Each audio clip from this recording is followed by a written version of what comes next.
ഞാൻ +2 കഴിഞ്ഞിട്ട് ഡയറക്റ്റ് ആയിട്ട് കമ്പനി സെക്രട്ടറി കോഴ്സിന് ജോയിൻ ചെയ്തു. പാരലലി ബികോം ചെയ്യുന്നുണ്ടോ? ഇല്ല, ഇപ്പൊ പാരലൽ ആയിട്ടൊന്നും ചെയ്യുന്നില്ല. ഇപ്പൊ ചെയ്യണം. എക്സിക്യൂട്ടീവ് ലെവലിലാണ്. ഇപ്പൊ തന്നെ ബികോമും കൂടി രജിസ്റ്റർ ചെയ്യാം. അസിസ്റ്റന്റ് ആയിട്ടല്ല. അതാണ് എയിമെങ്കിൽ, കമ്പനി സെക്രട്ടറി ആണ് എയിമെങ്കിൽ പാരലലി ബികോമും കൂടി ചെയ്യാണ് നല്ലത്. ഓക്കെ. അപ്പോൾ അങ്ങനെ കമ്പനി സെക്രട്ടറി എക്സിക്യൂട്ടീവ് ലെവലിലാണ്. ഇപ്പോൾ ഫസ്റ്റ് മൊഡ്യൂള് കഴിഞ്ഞു, സെക്കൻഡ് മൊഡ്യൂള് എഴുതി. ഏതൊക്കെ പേപ്പറാ സെക്കൻഡ് മൊഡ്യൂളില്? സെക്കൻഡ് മൊഡ്യൂളില് ECIPL, economic, commercial and intellectual properties law. പിന്നെ corporate accounting, financial management. IPR ബുദ്ധിമുട്ടാണോ? IPR ഇല്ല, കുഴപ്പമില്ല, നല്ല തന്നെ. ഏതാ ബുദ്ധിമുട്ടുള്ളത് അതിനകത്ത് പേപ്പറിൽ? ബുദ്ധിമുട്ടായിട്ട് തോന്നിയത് കോർപ്പറേറ്റ് അക്കൗണ്ടിങ്, ഫൈനാൻഷ്യൽ മാനേജ്മെന്റ്. അതിൽ എക്സ്ട്രാ കോഴ്സ് ചെയ്യാം. ഓൺലൈൻ ഓപ്പൺ കോഴ്സിൽ കുറെ കോഴ്സുകൾ അവൈലബിൾ ആണ്. ഈ പേപ്പറൊക്കെ ഓൺലൈനായിട്ട് ഫ്രീ പഠിക്കാം. അതും കൂടി പാരലലി ചെയ്യാം. ഇന്റർനാഷണൽ യൂണിവേഴ്സിറ്റികളിൽ നിന്ന് കിട്ടാവുന്ന കോഴ്സുകളൊക്കെ പാരലലി എടുക്കുക. ഓക്കെ.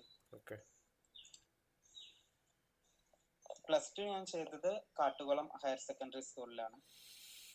ഇപ്പോൾ അടുത്ത ഇൻസ്റ്റിറ്റ്യൂട്ട് ഓഫ് മാനേജ്മെന്റിലാണ് കമ്പനി സെക്രട്ടറി കോഴ്സ് ചെയ്യുന്നത്. അപ്പോൾ എനിക്ക് കരിയറിലുള്ള ഗോൾ എന്ന് പറയുന്നത് കമ്പനി സെക്രട്ടറി ആയിട്ട് ഒരു ലിസ്റ്റഡ് കമ്പനിയിൽ വർക്ക് ചെയ്യണമെന്നുണ്ട്. നല്ലൊരു ലിസ്റ്റഡ് കമ്പനിയിൽ ഡൈവേഴ്സിഫൈഡ് ആയിട്ടുള്ള ബിസിനസ്സുകൾ ചെയ്യുന്ന ഒരു കമ്പനിയിൽ. എന്നിട്ട് പിന്നീട് എനിക്ക് സെബി, അതുപോലെ കോമ്പറ്റീഷൻ കമ്മീഷൻ ഓഫ് ഇന്ത്യ, അവിടെയൊക്കെ വർക്ക് ചെയ്യണമെന്നും ആഗ്രഹമുണ്ട്. അതുപോലെ തന്നെ ഇന്ത്യൻ കോർപ്പറേറ്റ് ലോ സർവീസിൽ ചേരണമെന്ന് ആണ് എനിക്ക് ആഗ്രഹം. ഇതൊക്കെയാണ് എന്റെ കരിയർ ഗോള്. ഇതിലൊക്കെയുള്ള സ്പെഷ്യൽ കോഴ്സുകൾ പലയിടത്തും ഓൺലൈൻ ഓപ്പൺ യൂണിവേഴ്സിറ്റികളിലുണ്ട്. അതൊക്കെ ചെയ്യാം. ഇന്ത്യൻ എന്നുള്ളത് മാത്രം സ്പെസിഫൈ ചെയ്യാതെ സബ്ജക്റ്റ് മാത്രം സ്പെസിഫൈ ചെയ്യാം. ലോകത്തിലെല്ലായിടത്തും ഏകദേശം ഒരുപോലെ തന്നെയാണ് ഈ നിയമങ്ങളൊക്കെ. ട്രേഡും കൊമേഴ്സും വലിയ വ്യത്യാസമൊന്നുമില്ല എല്ലായിടത്തും. ഓക്കെ. പിന്നെ അതുപോലെ തന്നെ സ്റ്റോക്ക് എക്സ്ചേഞ്ചും ഡിബഞ്ചറും അത്തരം സ്റ്റഡീസും കൂടി കുറച്ചും കൂടി സ്ട്രോങ് ആക്കാം. അത് വെർച്വലായിട്ട് ഞാൻ അടുത്ത കാലത്ത് പറഞ്ഞിരുന്നു. വെർച്വലായിട്ട് 1 ലക്ഷം രൂപ ഉണ്ടെങ്കിൽ അത് ഏതൊക്കെ കമ്പനികളിൽ നിങ്ങൾ രജിസ്റ്റർ ചെയ്യും, ഇൻവെസ്റ്റ് ചെയ്യും. അങ്ങനെ വെറുതെ ഒരു ലെഡ്ജർ ബുക്ക് ഉണ്ടാക്കിയിട്ട് ഇൻവെസ്റ്റ് ചെയ്യാം. എന്നിട്ട് ഓരോ ദിവസവും അതിനെ മോണിറ്റർ ചെയ്തിട്ട് എന്ത് വിൽക്കണം, എന്ത് റീഇൻവെസ്റ്റ് ചെയ്യണം എന്നുള്ള ഒരു പ്രോഗ്രസ്സിലേക്ക് പോവാം. ഓരോ ദിവസവും നിങ്ങളുടെ പ്രോഫിറ്റ് എത്രയാണ്, ലോസ് എത്രയാന്നുള്ളൊരു ഒരു കോളം ഉണ്ടാവണം. അതിൽ നിങ്ങൾക്ക് ഗ്രോത്ത് ഉണ്ടെങ്കിൽ നിങ്ങൾക്ക് ലോകത്തിലെ കമ്പനികളൊക്കെ അനലൈസ് ചെയ്യാൻ പഠിച്ചു എന്നർത്ഥം.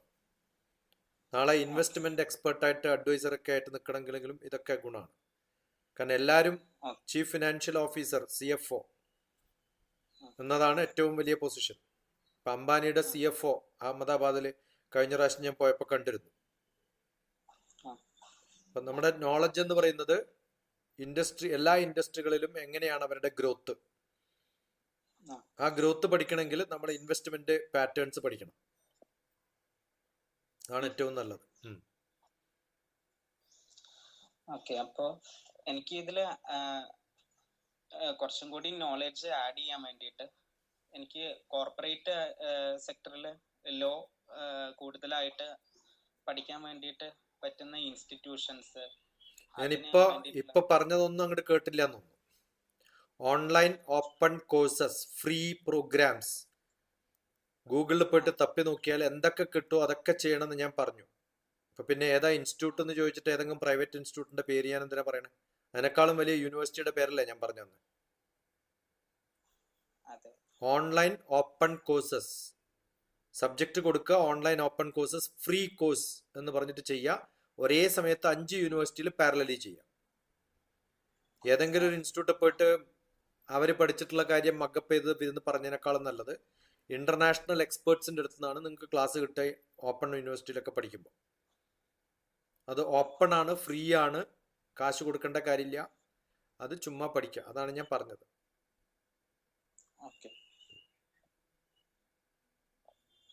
പക്ഷെ പാരലലി ഏതെങ്കിലും ഇന്ത്യൻ യൂണിവേഴ്സിറ്റിയുടെ ബാച്ചിലർ ഡിഗ്രിക്ക് രജിസ്റ്റർ ചെയ്യാം. ഇപ്പൊ എപ്പോ തീരും ഈ കോഴ്സ്? കമ്പനി സെക്രട്ടറി പ്രോഗ്രാം ഏത് വർഷം തീർക്കാനാ പ്ലാൻ? ഇപ്പൊ 2025 ജൂണിലാണ്. എപ്പോ തീരും? 2027. എപ്പോഴാ തുടങ്ങിയത്? 23 ആ 23 തുടങ്ങിയപ്പോ ബികോം രജിസ്റ്റർ ചെയ്തിട്ടുണ്ടെങ്കിൽ ഇപ്പൊ സെക്കൻഡ് ഇയർ കഴിഞ്ഞ് തേർഡ് ഇയർ ആയില്ലേ? ആണോ അല്ലയോ? അതെ. അപ്പൊ ഡിഗ്രി എന്ന് പറയുന്നത് കയ്യിൽ എപ്പോഴും ഉണ്ടാവണം. ആ. കാരണം ഇത്തരം കോഴ്സുകളൊന്നും ജോലിക്ക് ഉതകുന്നതാണെങ്കിലും നാളെ ഹയർ സ്റ്റഡീസിലേക്ക് പോകാൻ പറ്റണമെങ്കിൽ നിങ്ങൾക്ക് ബേസിക് ഡിഗ്രി ഉണ്ടാവും. ശരിയാണോ അല്ലയോ? അതെ. അപ്പോൾ അതുണ്ടായാലേ നാളെ MBA ചെയ്യണം, അല്ലെങ്കിൽ നാളെ MCOM ചെയ്യണം എന്നൊക്കെ ആഗ്രഹം തോന്നിക്കഴിഞ്ഞാൽ ഈ ഡിഗ്രി ഇല്ലെങ്കിൽ പിന്നെ 3 കൊല്ലം പിന്നെയും പണിയെടുക്കണ്ടേ? ഇപ്പൊ നിങ്ങൾ പഠിക്കുന്ന പേപ്പറൊക്കെ അതിനകത്ത് ഉണ്ടാവും ബികോമില്. ഇപ്പൊ കണ്ണും പൂട്ടി പോയിട്ട് എഴുതിയാലും പാസ്സാവും. ഓക്കെ. അപ്പൊ ഏതെങ്കിലും ഏത് യൂണിവേഴ്സിറ്റിയുടെ ആയാലും, ഇഗ്നുവിന്റെ ആയാലും കാലിക്കറ്റ് യൂണിവേഴ്സിറ്റിയുടെ ആയാലും, കാരണം എല്ലാവരും ബികോം ഫ്രീ ആയിട്ട് കൊടുക്കണ്ട, അല്ലെങ്കിൽ BBA ബികോം ഏതെങ്കിലും. ബികോം ആണ് കുറച്ചും കൂടി ജനറൽ. BBA ആകുമ്പോൾ പിന്നെ MBA മാത്രം ഓപ്ഷൻ ഉള്ളൂ. ബികോം പഠിച്ചു കഴിഞ്ഞാൽ MBA ഓപ്ഷൻ ഉണ്ട്, MCOM ഓപ്ഷൻ ഉണ്ട്. പിന്നെ അതാണ് കുറച്ചും കൂടി ബേസിക് ആയിട്ടുള്ള കോഴ്സ് ബികോം. 1 or 2 കോഴ്സുകൾക്കൊക്കെ ജോയിൻ ചെയ്യാം, ആരും ചോദിക്കാൻ പോണില്ല. Okay,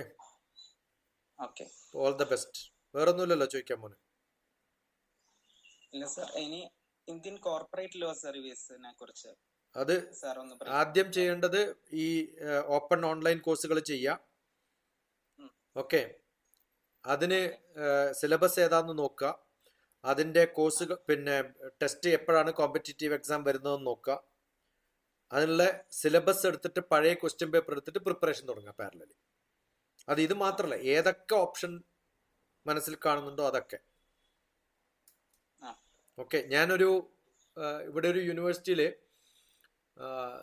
KL university of Hyderabad, KLH doctor TPS, യൂട്യൂബിൽ നോക്കിക്കഴിഞ്ഞാൽ ഞാൻ അവിടെ ക്യാമ്പസ് ടു കോർപ്പറേറ്റ് എന്ന് പറഞ്ഞിട്ടൊരു പേപ്പർ പഠിപ്പിക്കുന്നുണ്ട്.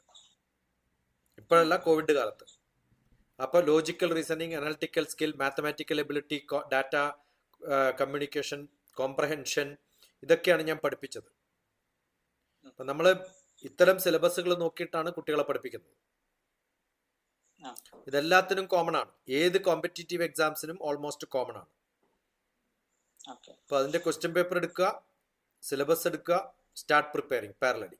ഒരു ദിവസം എന്ന് പറയുന്നത് 8 മണിക്കൂർ 10 മണിക്കൂർ പേഴ്സണൽ ആവശ്യങ്ങൾക്കും ഉറക്കത്തിനും ഒക്കെ കഴിഞ്ഞാൽ ബാക്കിയുള്ള 14 മണിക്കൂറിനെ 3 or 4 ആയിട്ട് ഡിവൈഡ് ചെയ്യാം. ഈ കാര്യങ്ങൾക്കൊക്കെയാണ് ഞാൻ ഇൻവെസ്റ്റ് ചെയ്യുന്നതെന്ന് തീരുമാനിക്കുക. 4 മണിക്കൂറിലധികം ഒരു കാര്യത്തിന് ഫോക്കസ് ചെയ്താൽ നന്നാവില്ല.